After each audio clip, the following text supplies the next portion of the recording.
राजस्थान के एक भक्त ने मुझसे पूछा कि गुरुदेव तुम इतनी उम्र हो गई अभी हंसते क्यों हो? मैंने कहा मैं बचपन से हंसता हूं। बोले कोई चिंता नहीं होती है?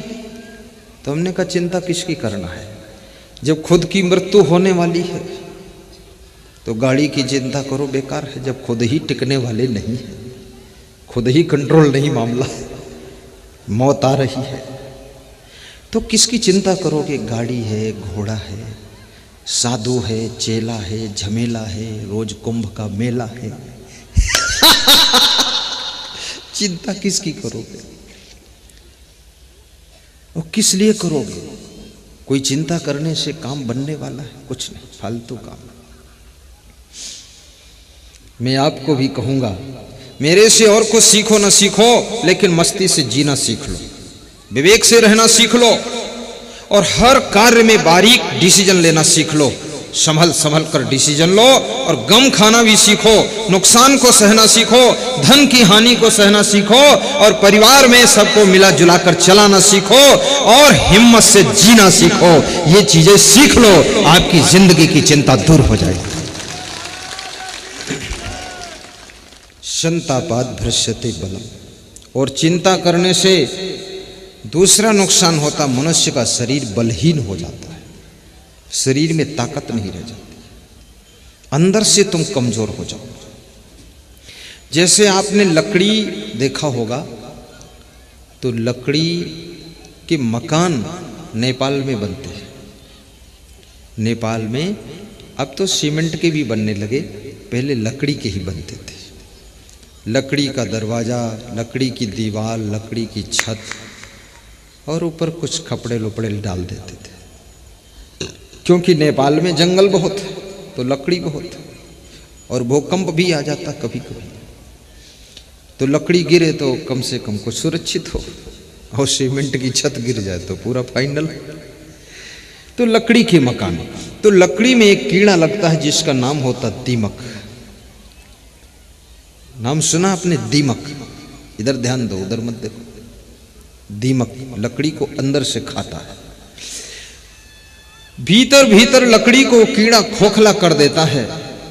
ऊपर से देखने में लगता है लकड़ी ठीक है, लेकिन वो लकड़ी अंदर से खोखला हो चुकी है। अब वो लकड़ी का भवन ढह जाने की संभावना है, क्योंकि भीतर से दीमक कीड़ा लगा हुआ है। ऐसे ही आपका ये शरीर रूपी महल, यदि इसमें चिंता की दीमक लग गई तो इस शरीर रूपी भवन अब ढह जाने की संभावना है, अब ज्यादा दिन फिर नहीं रहेगा। इस चिंता को हटाओ, हंसते हंसते काम करना सीखो, टेंशन मुक्त प्रबंधन करना सीखो।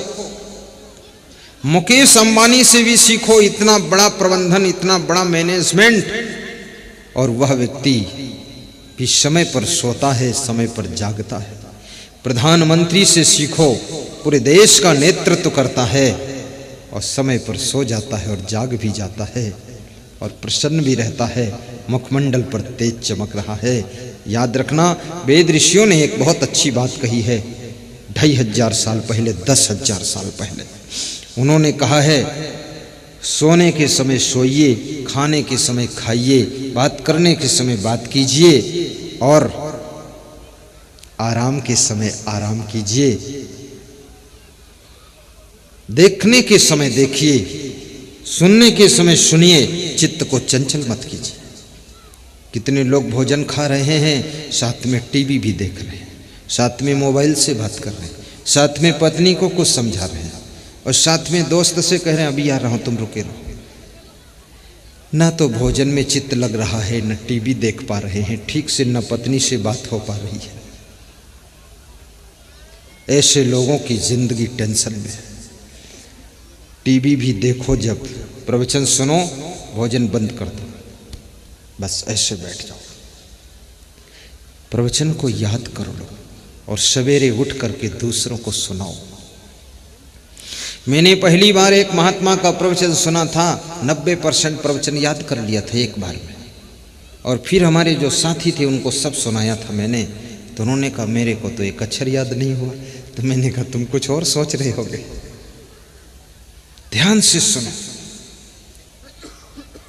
सुनने के समय सुनना है, देखने के समय देखना है, खाने के समय खाना है और सोने के समय सोना है। सोने के समय सोचना नहीं है। कितने लोग सोते भी हैं और सोचते भी हैं। अभी दोनों काम एक साथ कैसे हो सकते? और दोनों काम करोगे दोनों फालतू हो गए, दोनों ठीक से नहीं हो सकते। गहरी नींद का सुख लीजिए और 7 घंटे से ज्यादा सोने की कोशिश मत कीजिए। अधिक से अधिक 7 घंटे। अगर उम्र 20 साल है तो 8 घंटे, 20 के ऊपर है तो 7 घंटे, और 60 से ऊपर पहुंच गई तो फिर 6.5 घंटे बहुत है। और 90 साल के हो गए तो कोई बात नहीं, जितनी नींद आए सो लो, अब तो कुछ करना है नहीं। लेकिन बूढ़ों को तो नींद ही नहीं आती। घर पूरा सो रहा, वो जाग रहे, कहीं लोटा उठाते, कहीं बाल्टी उठाते, खड़बड़ खड़बड़ करते रहते। सोने वाले सोते सोते मन मन में नाराज हो रहे हैं कि बाल्टी क्यों पटक रहे हो। वो बाल्टी इसलिए पटक रहा कि तुम भी उठो, क्यों सो रहे हो। डिस्टर्ब मत करो उनको, सोने दो।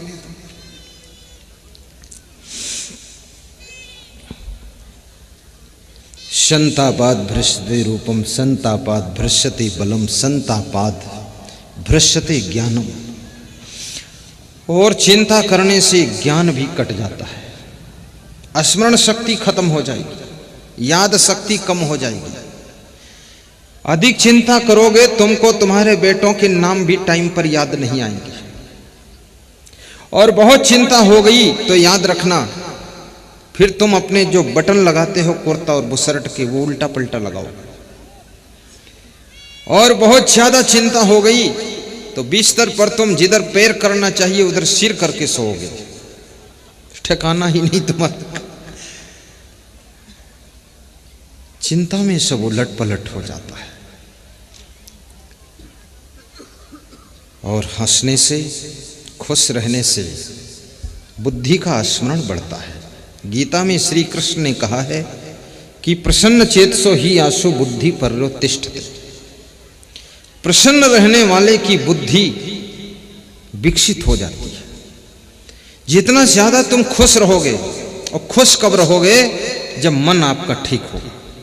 जिसका मन ठीक नहीं, खुश नहीं रह सकता। जो दूसरे से द्वेष करेगा, राग करेगा, ईर्ष्या करेगा, क्रोध करेगा, वो खुश नहीं रहेगा, बहुत टेंशन में रहेगा। इसलिए याद रखना, ना किसी से राग करो, ना किसी से द्वेष करो, और ना किसी से ईर्ष्या करो। सबके प्रति प्रेम रखो और गाया करो इस श्लोक की, सर्वे भवन्तु सुखिना, सर्वे सन्तु निरामयाः, सर्वे भद्राणि पश्यन्तु, मां कश्चित् दुख भाग भवेत्। सबका भला सोचोगे तो चिंता से मुक्त हो जाओ। सबका भला सोचो।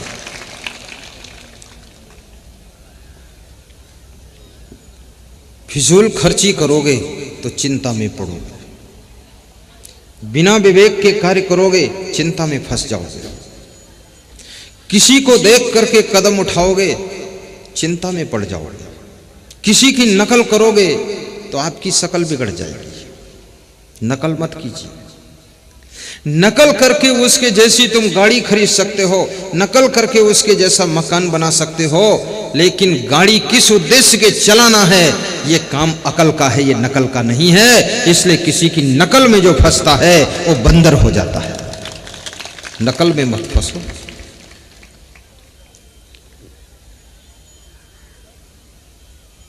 एक सज्जन मुझे मिले बाराबंकी जिले में, तो बोले श्रीमद् भगवत गीता के 700 श्लोक टोटल हमें याद थे।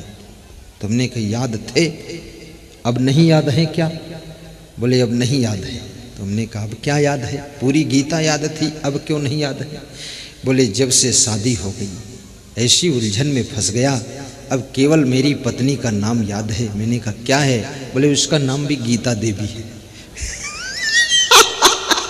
गीता शास्त्र तो भूल गया, अब गीता देवी याद है। उलझन में पड़ गए।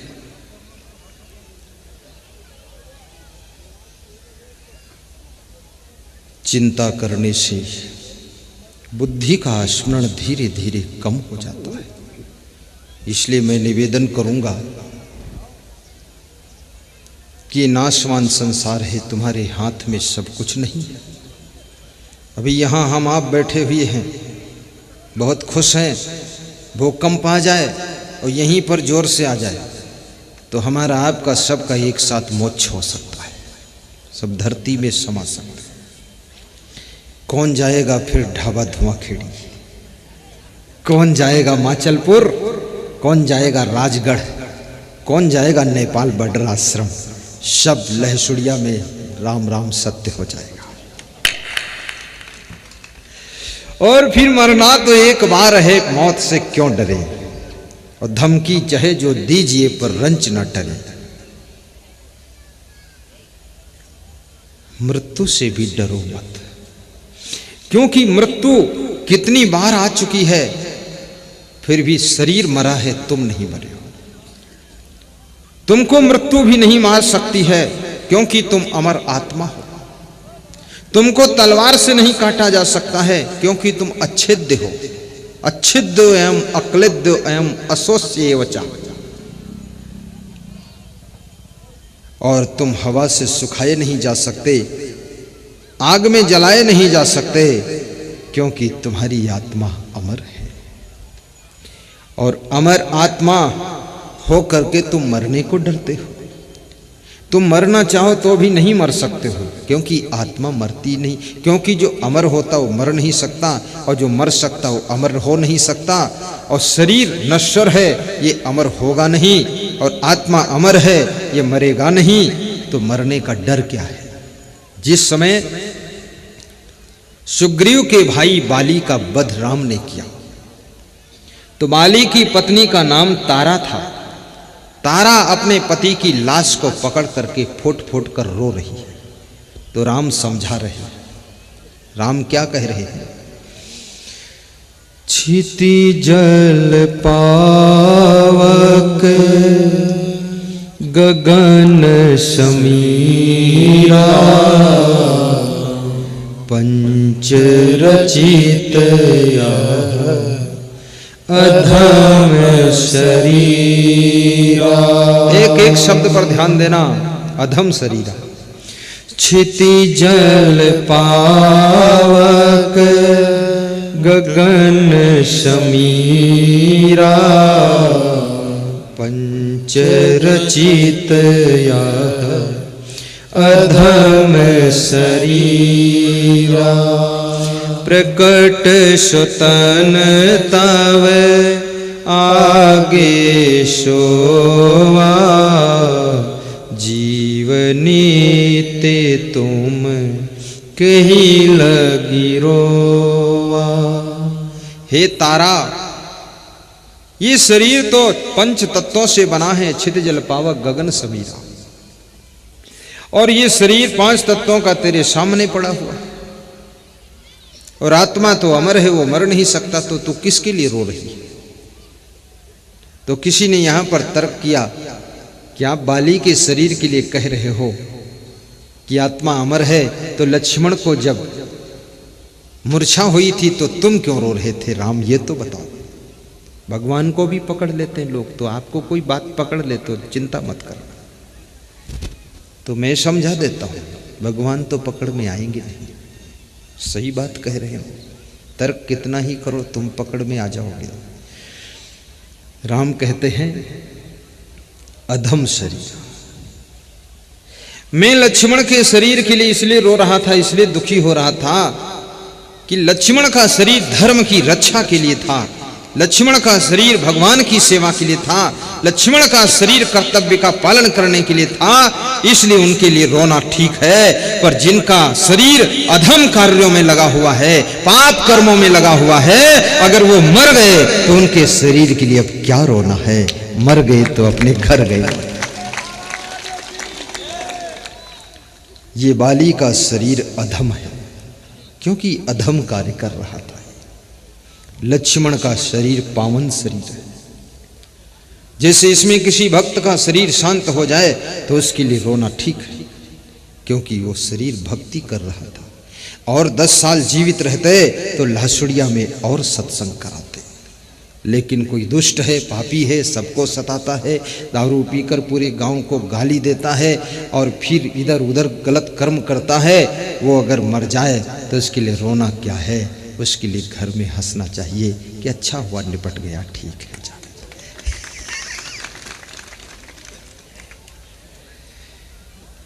चित जल पावक गगन समीरा, पंच रचित यह धम शरीरा। प्रकट स्वतन तव आगे सोवा, जीव नित्य तुम कहीं लगी रोवा, जीव नित्य तुम कहीं लगी रोवा। प्रकट स्वतन तव आगे सोवा, जीव नित्य तुम कहीं लगी रोवा। आप आज से संकल्प ले लेना, अपने विवेक को जागृत करो, अमर आत्मा का बोध प्राप्त करो और ये भी समझ लो कुछ चीजें आपके हाथ में हैं और बहुत सी चीजें आपके हाथ से बाहर भी हैं। जो आपके हाथ से बाहर हैं उनकी चिंता करना अज्ञानता है, जो आपके हाथ में हैं उन पर कंट्रोल रखना आपकी महानता है। जैसे कोई चिंता करे कि मैं बूढ़ा ना हूं, बाल पक रहे हैं, उम्र जा रही है, इसकी चिंता हो रही है, तो ये मूढ़ता है, अज्ञानता है। ये तो प्रकृति का काम है। बचपन से जवान, जवान से बूढ़े, बूढ़े से जर्जर, जर्जर से मरमर, ये तो होना ही है। इस दुनिया में सदैव कौन रहता है?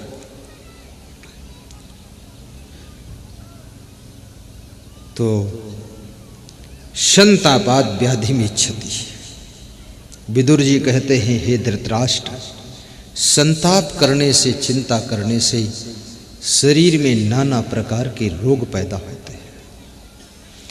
जो लोग बहुत चिंता में रहते हैं उनका पेट ज्यादा खराब हो जाएगा। जो लोग बहुत चिंता करते हैं उनको नींद नहीं आएगी। जो लोग बहुत चिंता करते हैं वे अपने को स्वस्थ एहसास नहीं करेंगे। इसलिए मैं निवेदन करूंगा, विद्यार्थियों को कभी कभी चिंता हो जाती है कि पास होऊंगा कि फेल होऊंगा। जो पूरा साल भर इधर उधर घूमता रहेगा तो परीक्षा में चिंता तो होगी ही, और जो पहले से अपनी तैयारी रखेगा वो परीक्षा का इंतजार कर रहा है कि कब आएगी, शिकार मारूंगा। पहले से तैयारी कर लो, केमिस्ट्री के फार्मूले याद कर लो, Zn+S2SO4, Zn+S2SO4 कैसे बोलोगे? ये केमिस्ट्री हो, फिजिक्स हो, बॉटनी हो, जोलॉजी हो, जब तक आप ध्यान को एकाग्र नहीं करोगे कुछ याद नहीं होगा। और याद करने का आज तरीका मैं बता देता हूं। किताब खोल कर बैठो और आंखें खोलो और एक बार पढ़ो, फिर दोबारा पढ़ो, फिर उल्टा पढ़ो, फिर सीधा पढ़ो, फिर आंखें बंद करो, आंखें बंद करके पढ़ो, फिर जहां भूल जाए तो आंख खोलकर देख लो, फिर पढ़ो, फिर आंख बंद करके फिर पढ़ो, और फिर आप पाओगे कि बिना देखे, बिना पुस्तक में देखे हुए तुम पढ़ सकते हो, याद कर चुके हो। और याद करो, उसके बाद किसी को सुनाओ। जब किसी को सुनाओगे तो और मजबूत याद हो जाएगा। लेकिन जो कमजोर बुद्धि के हैं वे सुनाने से कतराते रहते हैं। वो सोचते हैं इज्जत बचे, याद रहे न रहे। हाँ, किसी को सुनाओ, कमांड रखो अपने ऊपर। और विद्यार्थी जीवन में कम भोजन खाना चाहिए, और विद्यार्थी को गुस्सा नहीं करना चाहिए। कामम क्रोधम तथा लोभम स्वादम श्रृंगार कौतुके अतिनिद्रा अतितंद्रा भयम क्रोधम आलस्यम दीर्घ सूत्रता कामम क्रोधम तथा लोभम स्वादम श्रृंगार कौतुके अतिनिद्रा अतिसेवा विद्यार्थी ही अष्टवर्ज्य। यदि विद्यार्थी अपने विद्या अध्ययन में सफल होना चाहता है तो 8 फार्मूले चाणक्य ने बताया है। नंबर 1, विद्यार्थी को निष्काम होना चाहिए। विद्यार्थी को ऐसी चाह न हो कि मुझे फैशन वाली पैंट मिले, ऐसा कुर्ता मिले, ऐसा सलवार मिले, ऐसी सेटिंग करूं, ऐसी डेंटिंग पेंटिंग करूं। इन सब कामनाओं से उसको शून्य होना चाहिए। ये जितने आजकल लड़के और लड़कियां हैं ये सब बुद्धिमान बहुत है, लेकिन ये अपनी बुद्धि ज्यादातर तो फैशन में, सजावट में लगा देते हैं, उसी में जुटे रहते हैं। लड़कियां तो बहुत ब्रिलियंट हैं, बहुत इंटेलिजेंस हैं, लेकिन इनका सारा दिमाग खोपड़ी में लगा रहता है कि बाल किधर को मोड़ूं, किधर को झुका दूं, ऊपर से मोड़ दूं, इधर काट दूं, और दुनिया देख ले कि मेरे बाल के समान किसी के बाल नहीं है। अरे तेरे बाल क्या, हर व्यक्ति के खोपड़ी में बाल हैं, हर आदमी बाल से हैरान है। तू बाल क्या दिखा रही, मत दिखा बाल, पढ़ने में मन लगा, जो तो कंघा मार और चोटी को बांध और काम कर। बाल के लपड़े मत फंसा। कौन बाल देखेगा? ये तो जो बहुत मूर्ख होगा वही किसी के बाल देखेगा। कौन बालों में सुख है? इसलिए अपने माइंड को इस फैशन में, सजावट में, दिखावट में, जमावट में मत खर्च करो।